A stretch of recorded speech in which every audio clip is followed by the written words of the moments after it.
उपन्यासों में बाल मनोविज्ञान, नारी मनोभावों की अभिव्यक्ति, काम भावना, चरित्रों की उलझी हुई मानसिकता आदि अनेक है प्रवृत्तियां देखने को मिलती हैं।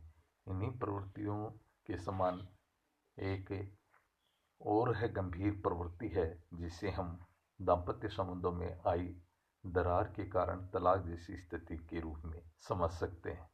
प्रेम विवाह, उसके असफल परिणाम, पति पत्नी के बीच में द्वंद्व, तलाक का होना, दूसरे वैवाहिक संबंधों की स्थिति और उन संबंधों के कारण बच्चों की उपेक्षा, उनकी मानसिक विकृतियां और उलझी हुई मानसिकताएं भी सामने आ रही हैं। इन स्थितियों को आपका बंटी उपन्यास में बखूबी देखा जा सकता है। आधुनिक जीवन की एकाकी विरूपता को मन्नू भंडारी ने इस उपन्यास में सजीवता के साथ में प्रस्तुत किया है। एक प्रकार से उन्होंने इन समस्याओं का समाधान प्रस्तुत करने की चेष्टा की है। आपका बंटी उपन्यास में जो उलझी हुई मानसिकता है उसका प्रस्तुतिकरण मन्नू भंडारी ने बखूबी किया है। तिल तिल कर व्यतीत होने वाला जीवन जिसका और छोर कहीं खो जाता है, पहचान विलुप्त हो जाती है और ऐसी स्थिति में जीते चले जाना ही बेईमानी प्रतीत होने लगता है। मन्नू भंडारी ने इस प्रसंग में ऐसे शब्द चित्रों का उत्कीर्णन किया है। यह अतिशय बुद्धिवाद का प्रतीक। शकुन के विवाह के उपरांत बंटी ऐसी ही मानसिकता में जी रहा है। घर उसके लिए बेगाना है। मम्मी पर डॉक्टर जोशी का अधिकार हो गया है। पापा बहुत दूर हैं। बंटी बहुत छोटा है। स्कूल की पढ़ाई लिखाई से मन विरक्त हो गया है। एक कथन यहाँ उनका द्रष्टव्य है। अच्छा रूप बताओ, गंगा कहाँ से निकली है? बंटी खड़ा हो गया। गंगा, नक्शा, हरिद्वार, फूफी, बंदर, पापा, संगम, जाने कितने नाम हैं, जाने कितने चेहरे हैं कि भीड़ सी लग जाती है और सब गड्ढमड हो जाते हैं। एक प्रकार एक से एक के ऊपर एक और पता नहीं लगता कि गंगा कहाँ से निकली। इसी प्रकार बाल मनोविज्ञान की अभिव्यक्ति आपका बंटी उपन्यास में बड़े ही सशक्त रूप में हुई है। मन्नू भंडारी की यह उपलब्धि भी इस रूप में देखी जा सकती है। एक कथन यहाँ द्रष्टव्य है। शकुन का ये कथन कितना सटीक भी है लगता है। बच्चों का गुस्सा, बच्चों का मान, बच्चों का अहम कितना छोटा और कितना निरीह होता है सब कुछ से। फिर बंटी जो छाया की तरह चिपक रहा है उसके साथ। बंटी मम्मी पापा के बीच दोस्ती कराना चाहता है। उसे तलाक की सूचना टीटू ने दी है।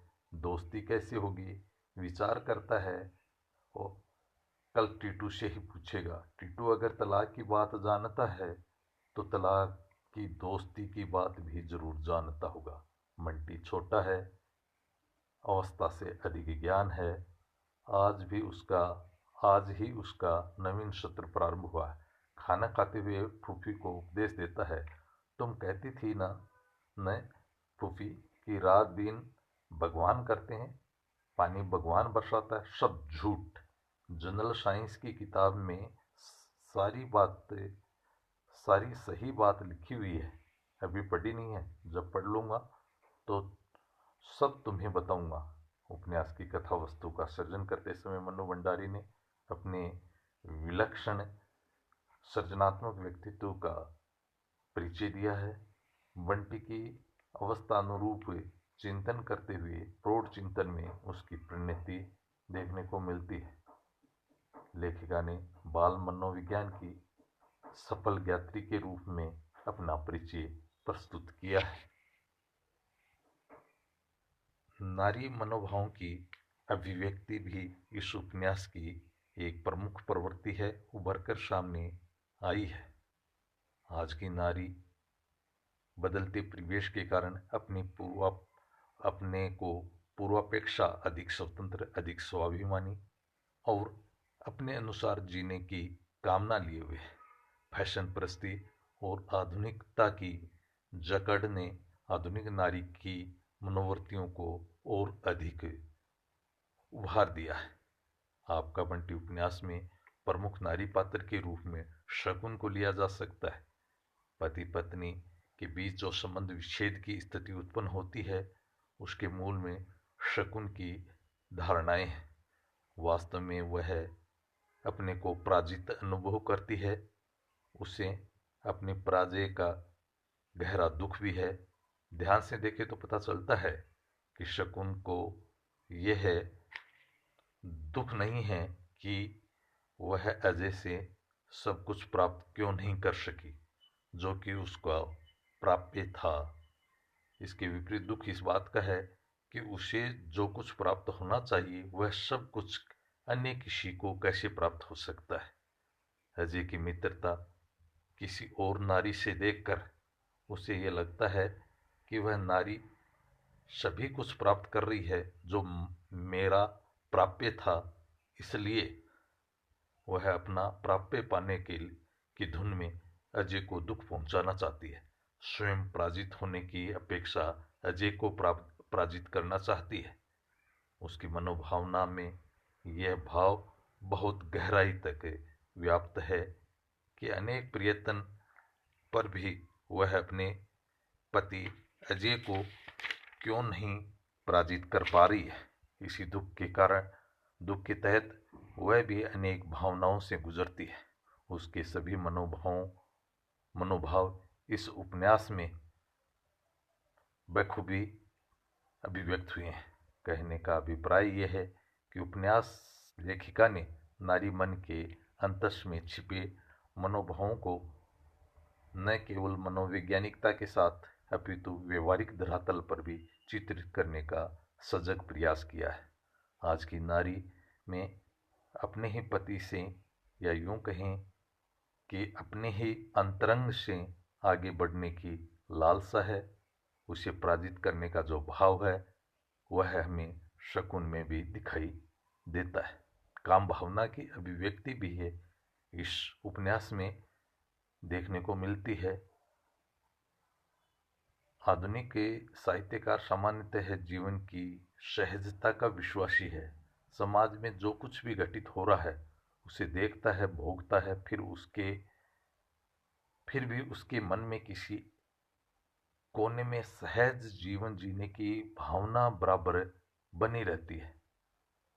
आज स्थिति ये हो गई है, प्रत्येक व्यक्ति न केवल निर्द्वंद भाव से जीना चाहता है अपितु निर्विकार भाव से काम भावना को भी जीना चाहता है। काम भाव एक ऐसा भाव है जो यौवन की उताल तरंगों पर ऊब जूब करता हुआ व्यक्ति को सही गलत का निर्णय नहीं लेने देता। न केवल पुरुष बल्कि नारी भी मुक्त भोग चाहती है। काम भावना की तृप्ति जैसे स्त्री पुरुष की प्रबल कामना बनकर उभर रही है। आपका बंटी उपन्यास में इस स्थिति को स्पष्ट किया गया है। शकुन डॉक्टर जोशी के प्रति अनुरक्त है। वह स्वयं सोचती है कि शकुन खुद कभी कभी आश्चर्य होता है कि उम्र के 36 वर्ष पार करने पर भी उसके मन में इन सब बातों के लिए किशोर उम्र वाला उल्लास भी है और यौवन वाली उमंग भी।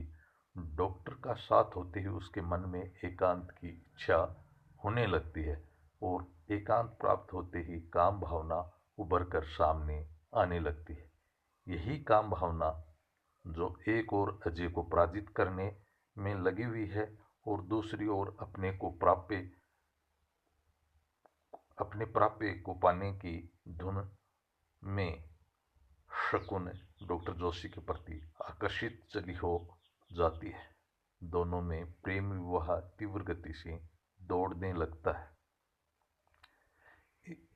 बंटी मानसिक उलझन का एक कारण और भी है।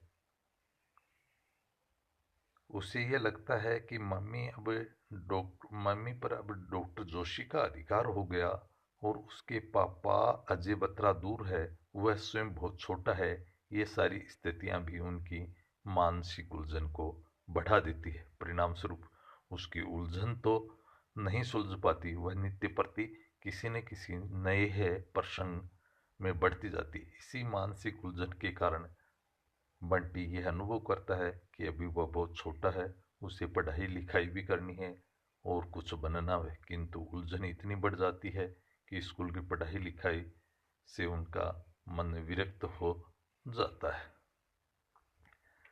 इस प्रकार हम देखते हैं कि बंडू भंडारी ने आपका बंटी उपन्यास में आधुनिक हिंदी उपन्यास की प्रवृत्तियों की अभिव्यक्ति है, बड़ी ही सजगता के साथ में की है। आधुनिक जीवन की विसंगति एवं विरूपता का चित्रांकन उसके लेखन का प्रमुख उद्देश्य है। प्रेम विवाह की असफलता, तलाक की सफलता असफलता तथा तलाक के उपरांत बच्चों में हीनता की प्रवृत्ति का जन्म, असंतोषी एवं विद्रोही बनकर टूटते बिखरते परिवारों से अलग थलग हो जाना आदि प्रश्नों को आपका बंटी उपन्यास में लेखिका ने बड़ी गहराई से अभिव्यक्त किया है। निश्चय ही आपका बंटी मन्नू भंडारी का एक सफल उपन्यास है। आज के लिए बस इतना ही। धन्यवाद।